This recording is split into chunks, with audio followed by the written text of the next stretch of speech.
आपने देखा होगा कुंभ का मेला, बड़ी तादाद में लोग नहा रहे हैं, कोई सोशल डिस्टेंसिंग नहीं, कहीं भी मास्क का इस्तेमाल नहीं। टेलीविजन पर लाखों लाखों लोग की रैलियां हो रही हैं। रैलियां करने वाले कौन हैं? इस मुल्क के जिम्मेदार होम मिनिस्टर साहब, प्राइम मिनिस्टर साहब बगैर मास्क पहने हुए भाषण कर रहे हैं। लाखों लाखों लोगों की भीड़ें सड़क पर एक दूसरे से टकरा दी जा रही है। किसी ने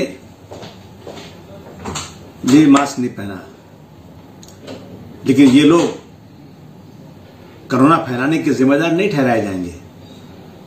मीडिया अंधी हो गई है।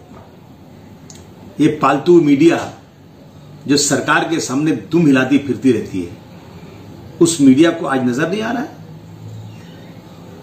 जब दिल्ली में एक बड़े हॉल के अंदर, जहां कई हजार लोगों के रहने की कैपेसिटी, उस हॉल में कोरोना आने के पहले से लोग आए हुए थे तबलीग के लिए, और जैसे कोरोना का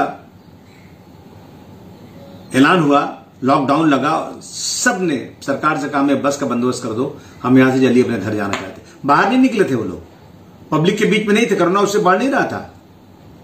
लेकिन मीडिया ने पूरे देश में तबलीगी जमात पर जो इल्जामात लगाए, कई महीने तक लगातार, यानी यहां हमारे गैर मुस्लिम भाइयों के दिलों में मुसलमानों के खिलाफ एक नफरत पैदा हो गई कि ये मुसलमान, ये तबलीग जमात वाले ही जिम्मेदार है इस मुल्क में पूरा का पूरा कोरोना फैलाने का, और आज कोई बोल नहीं रहा है।